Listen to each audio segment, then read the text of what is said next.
Lost in the Game. Written by Joshua Berthelette. Frank Kappa woke up in an alleyway in downtown Pensacola, his head pounding and his body aching like he had been through hell. The scent of damp concrete and stale beer lingered in the air. He had no idea how he got there, no memory of the last 2 days. His mind was a blank slate, and the only thing guiding him was an instinct, a pull towards something familiar. He walked 5 blocks before stopping in front of a small 24-hour cafe with a flickering neon sign, Rosa Café. The name sparked something, a flicker of recognition, but no clear memory surfaced. It felt familiar, like a place he had been before, but the details were missing.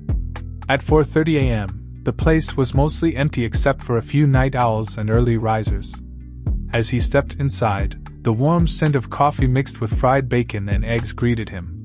A woman behind the counter, mid to late 30s, auburn hair tied back loosely, looked up and smiled.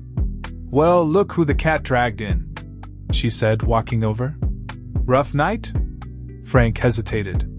He had no idea how to answer that. "Something like that," he muttered. "You want coffee?" "Yeah. And a newspaper." She nodded, motioning toward a booth along the side wall. "Sit tight. I'll bring it over." Frank slid into the seat, his muscles protesting every movement.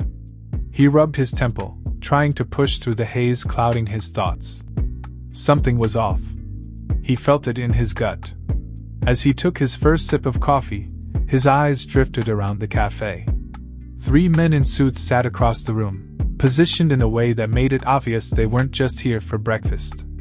They were watching him, studying him. The woman returned, placing the coffee pot on the table and setting a folded newspaper beside it. "Who are they?" Frank asked in a low voice. She followed his gaze, then shrugged casually. "Not sure. They've been here a while. Came in before you did. You think they're cops?" She smirked. "Cops don't sit that quiet unless they're waiting for something, or someone." Frank exhaled slowly, trying not to let his unease show. He unfolded the newspaper and flipped through the pages, hoping for something, anything, that might jog his memory. Then, on the second page, his eyes landed on a headline. "The Hidden Trade, an inside look at the underground human trafficking network," by Frank Kappa. His heart pounded as he stared at the byline. His name. His article. But he didn't remember writing it. The words on the page felt eerily familiar, like echoes of a past he couldn't quite grasp. He read about the illegal transportation of people across borders, the corruption that fueled the trade, and the powerful figures pulling the strings. There were mentions of warehouses, offshore accounts, coded transactions, things he should remember but couldn't. Before he could process it, 2 of the men in suits stood up and walked toward him.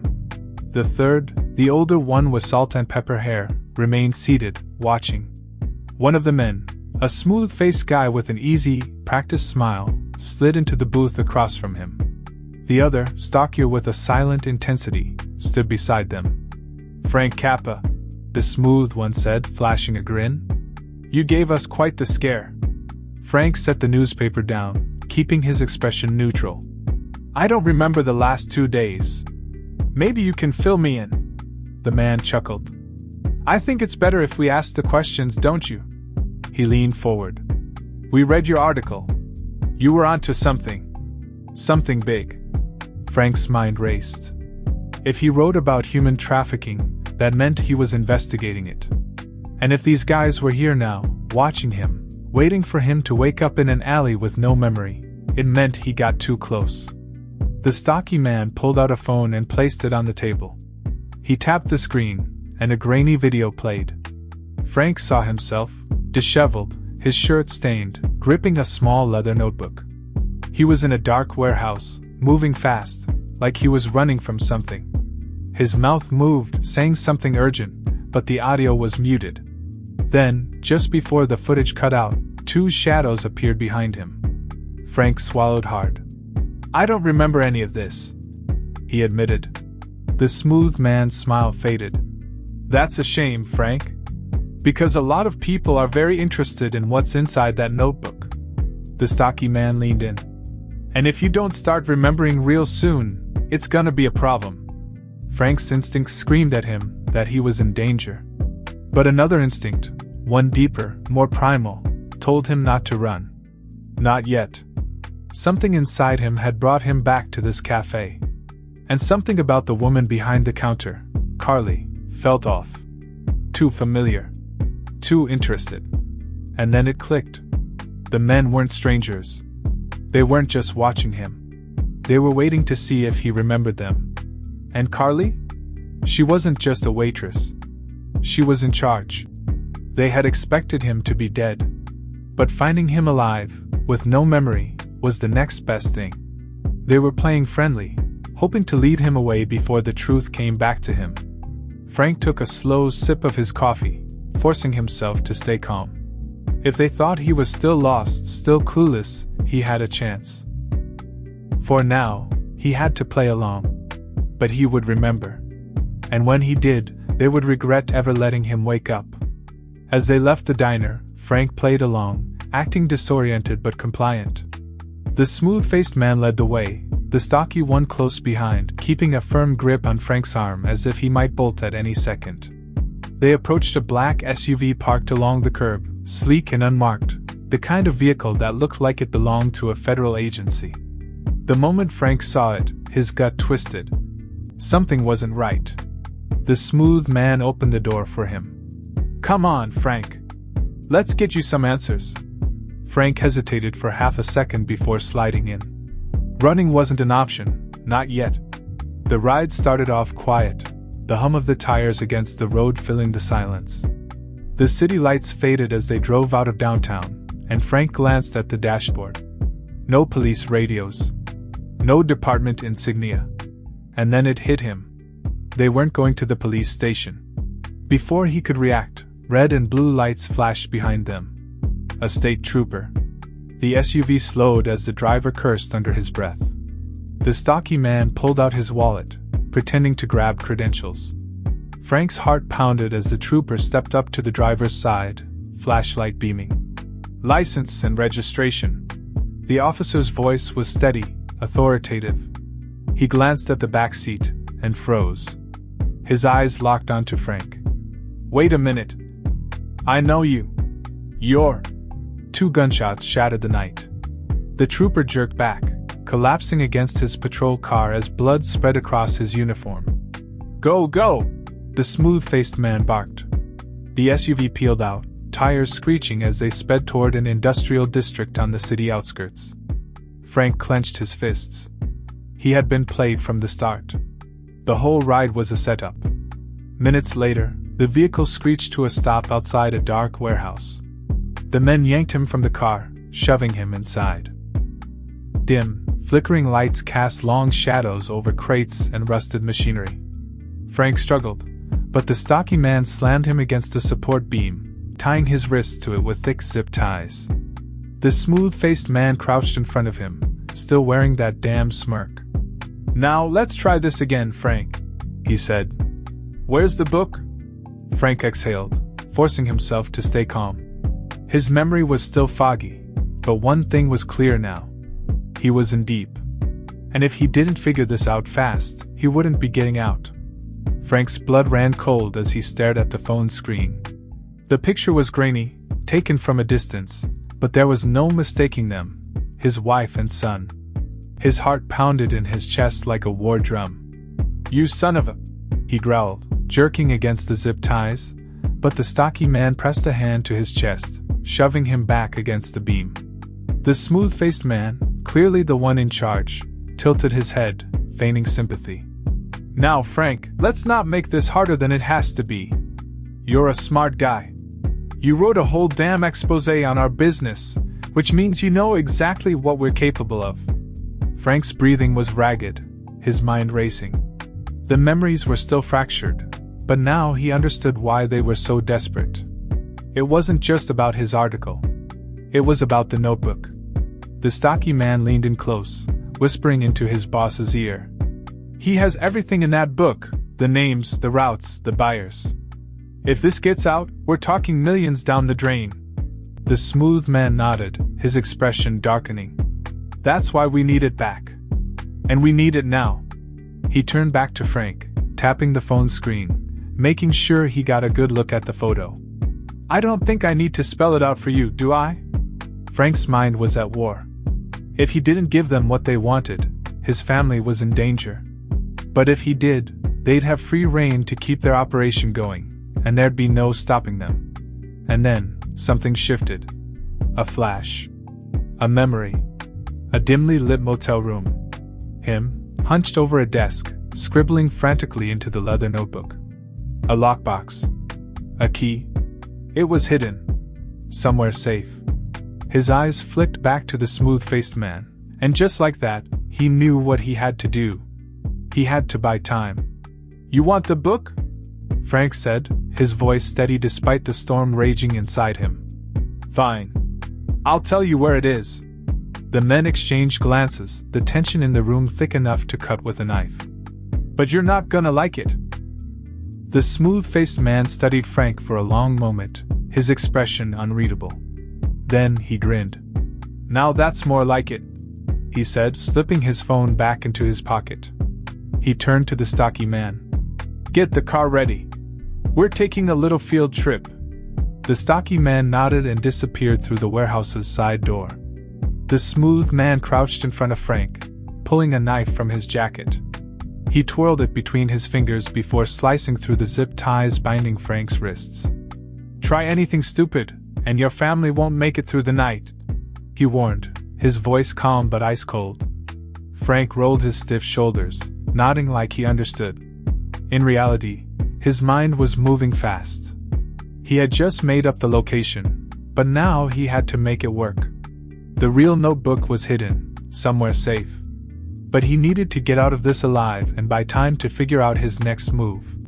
As they walked toward the waiting SUV, the stocky man opened the back door.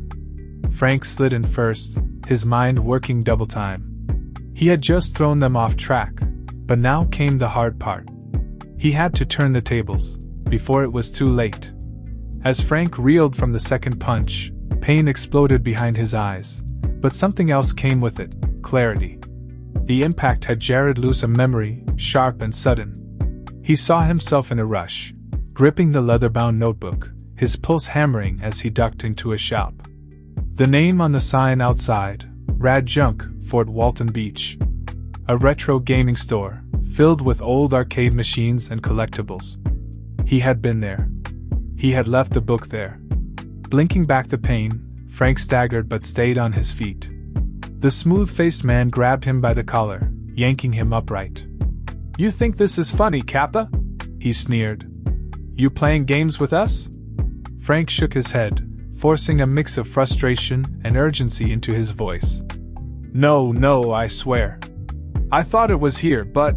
He exhaled sharply, like a man on the verge of remembering. I know where it is now. It's at Rad Junk in Fort Walton Beach. I left it there. I remember now. The men exchanged glances. The stocky one cracked his knuckles, clearly itching to hit him again. The smooth-faced man sighed, rubbing his temple. All right, fine. But if you're lying to us again... He gestured toward the phone, where Frank's wife and child were still on the video call, their captor looming behind them. You know what happens? Frank nodded, swallowing hard. They weren't just running out of patience. They were running out of time. And so was he.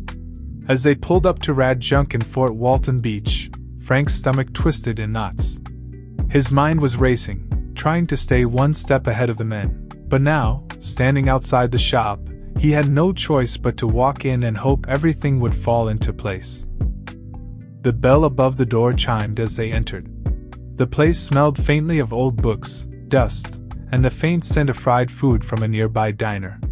The walls were lined with vintage arcade machines, shelves crammed with retro games and memorabilia. It was the last place Frank had expected to end up, but he had no other choice now.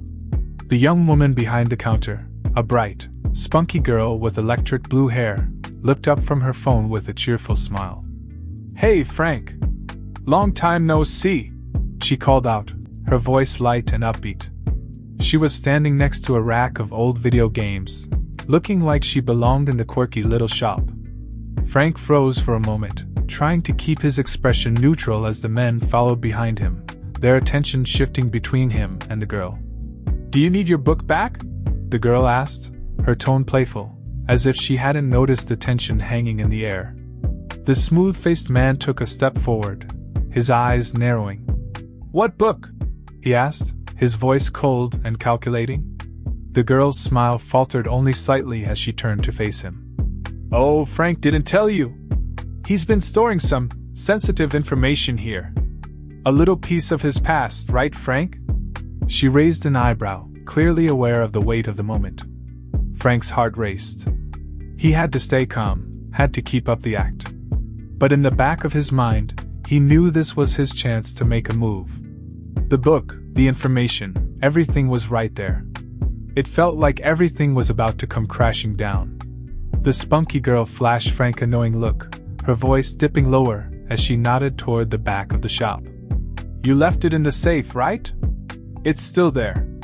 If you want it, it's yours." Frank hesitated, making sure to mask the panic creeping inside him. He kept his tone as steady as possible. "Yeah. I need it." The smooth-faced man gritted his teeth but held his composure. "All right. Let's go get it. Now." The girl led them toward the back, her pace relaxed as if she had nothing to fear. Frank's mind raced again. He had to think fast. The book was right there, but getting it was only half the battle. He was outnumbered. Time was running out. The men followed her, unaware of what was coming next. They were too focused on the book. Too focused on him. As Frank stepped into the back room, his fingers trembling slightly as he moved toward the safe, the weight of the moment was almost unbearable. The men stood behind him, watching every move he made with sharp eyes, but they were too focused on the task at hand. They were convinced he would lead them right to the book. Frank's mind raced as he fumbled with the lock, pretending to struggle with it, buying time. The girl with the electric blue hair stood at the far side of the room, her arms crossed, looking like she was keeping an eye on everything. Suddenly, with a swift move, she grabbed a Super Nintendo system off the shelf behind her. Without a second of hesitation, she swung it at the stocky man standing closest to Frank, hitting him over the head with a resounding crack. The man dropped like a sack of bricks, knocked out cold. "Run, Frank!" she yelled, her voice sharp and commanding. Without thinking, Frank bolted toward the door, his legs carrying him faster than he thought was possible. The smooth-faced man shouted behind him, his voice full of fury, but it was too late. Frank burst through the door, heart pounding in his chest as his feet hit the ground running. He could hear the other man scrambling behind him, the sound of his footsteps growing louder. Frank's eyes darted around, looking for any escape route, and he saw it, a narrow alleyway between the shop and a nearby building. He veered toward it, pushing himself faster, desperation pushing him forward. Behind him, the stocky man was gaining ground, but Frank was determined. He couldn't let them catch him. Not now. Not when he was so close to getting out. Just as Frank reached the end of the alley, he heard the man's voice shout, "You're not getting away, Kappa!" But Frank had already reached the street, dodging between cars, weaving through the traffic, hoping to lose his pursuer in the maze of the city streets. He didn't look back. He just ran. As Frank sprinted down the alley and into the bustling street, his heart was pounding in his chest, but there was a new sense of purpose to his steps. In his frantic escape, he had managed to snatch one of the men's phones from the back of the SUV, slipping it into his pocket unnoticed. He didn't have time to process it fully at the moment, but it was a small victory, one he could use. He weaved through the crowd, keeping his head low, his mind working overdrive. The phone, that phone, was his key. As he reached a quieter corner, he pulled it out and, with trembling fingers, dialed the number he had memorized from the brief moments before the chase. The line rang twice before the smooth-faced man picked up. Frank's voice was steady but low, laced with a sharp edge of resolve. "You want the book? You know where to meet. Downtown, 8th and Jackson. But this time, you're not just getting the book," Frank said, his words dripping with purpose. There was a brief silence on the other end, and Frank could hear the frustration growing. "Where's the book? Don't try to pull anything funny, Kappa," the man growled. Frank smiled, his teeth flashing. "I'm not trying to pull anything. Just bring your men. And bring my family. I want them back safe, before we do any trading." He hung up before the man could respond, slipping the phone back into his jacket.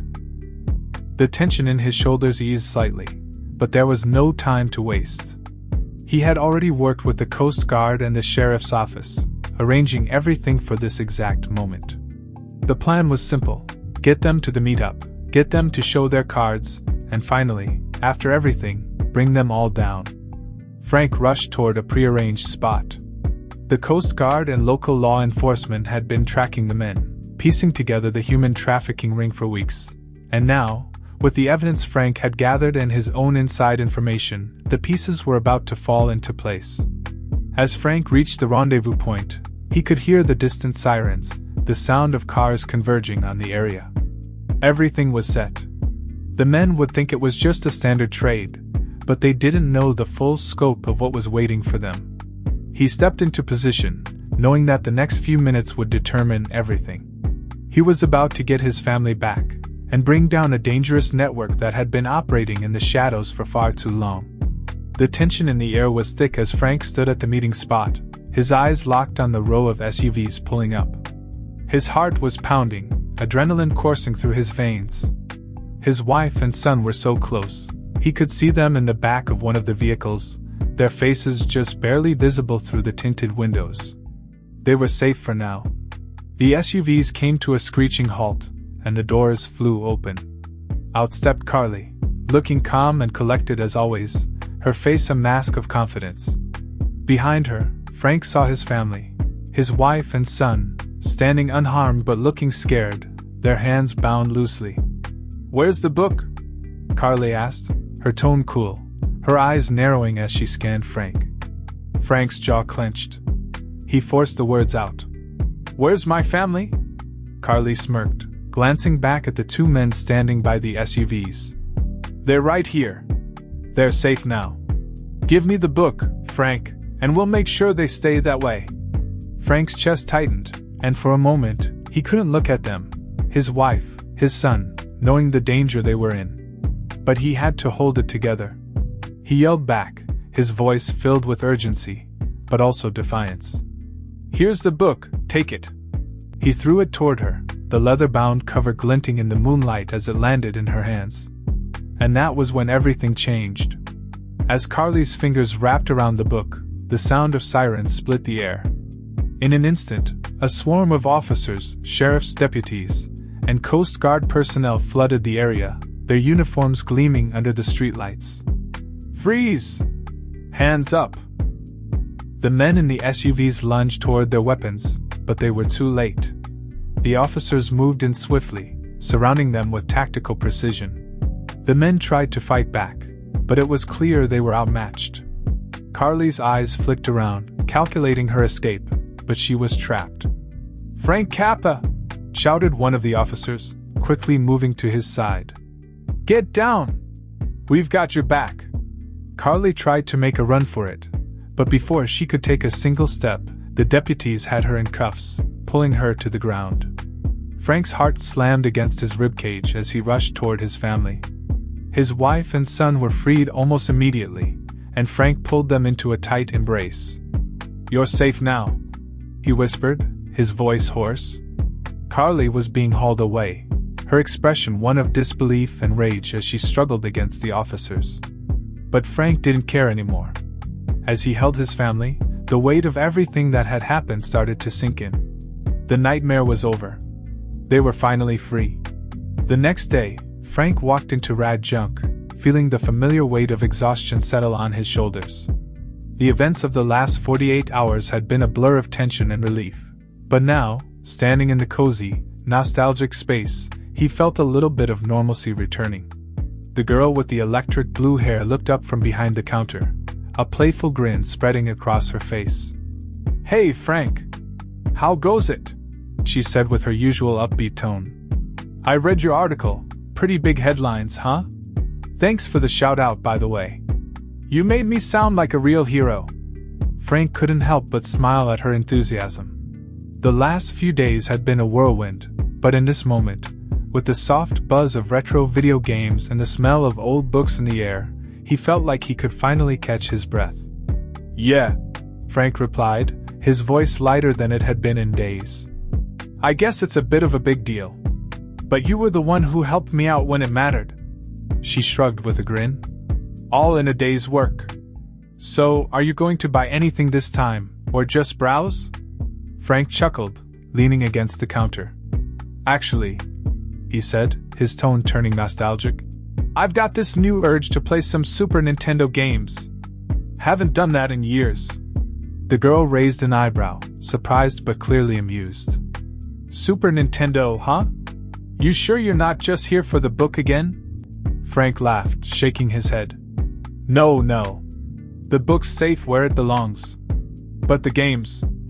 Yeah, I could use a little escape. Something simple. The girl grinned, pulling a small stack of games from under the counter. Well, you've come to the right place. As Frank scanned the shelves, he realized that in a world that had once felt like it was spiraling out of control, moments like these, small, quiet, and grounded, were more valuable than anything.